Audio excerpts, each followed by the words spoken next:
Ahoy, mateys! It's me here with a hearty tale to tell of buried booty and a peg leg, a parrot and a promise.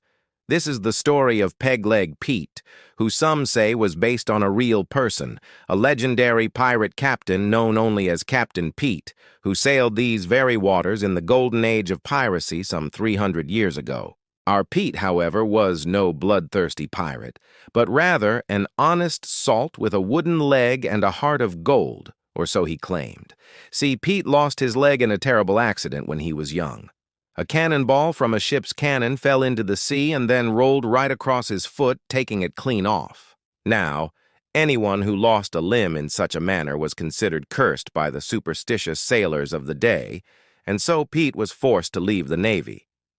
But while this might have been the end of the story for most men, it was only the beginning for Peter Pegleg.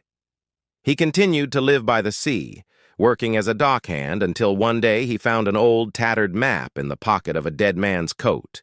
The map promised untold riches if one could find the lost treasure of Captain Morgan, who had sailed these same waters 100 years before. Only 3 clues were marked on the map. One was the starting point, which was here at the old sugar scoop. The second was a riddle that read, "Where the land meets the sky, dig deep and you will find what you seek." And the third was this cryptic message, "Beware the keeper of the key." Now, Pete was a simple man, but he had always dreamed of more than the life he could see before him. So he took the map to the local tavern, and there, over a tankard of grog, he shared its secrets with any who would listen. In exchange, he offered them a share of the treasure if they could help him solve the riddle and find the buried booty.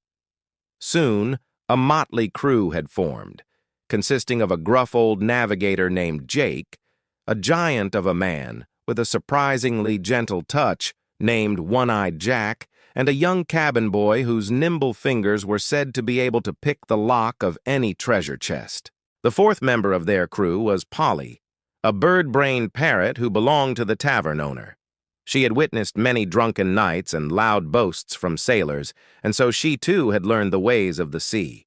She squawked and screeched her way through the night, helping the men navigate the dark waters. The journey to find Captain Morgan's lost treasure was fraught with peril, just as any good adventure should be. There were fierce storms, close calls with the Navy, and even an attack from a rival crew of treasure hunters. But our heroes persevered, guided by the map and the cryptic clues it held. They followed winding paths through the jungle, searching for a waterfall that was hidden behind a wall of trees.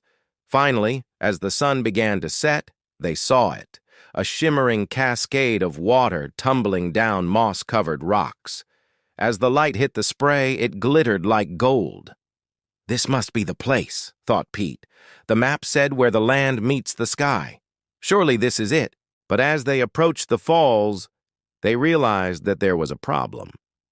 They didn't have a pick or a shovel, nor did they have anything else with them but the clothes on their backs. How were they supposed to dig up the treasure?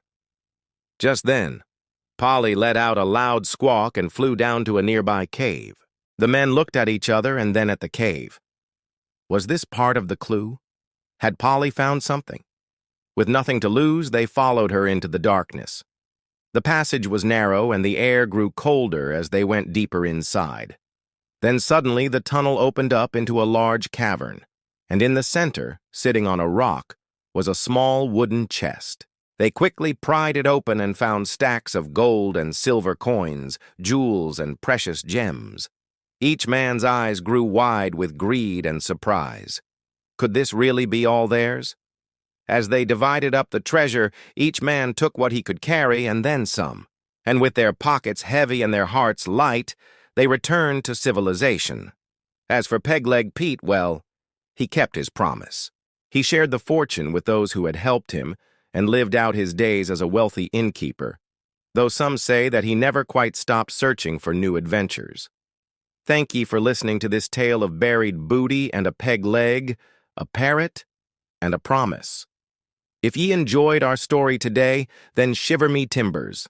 I have more tales of swashbuckling pirates and buried treasure to tell.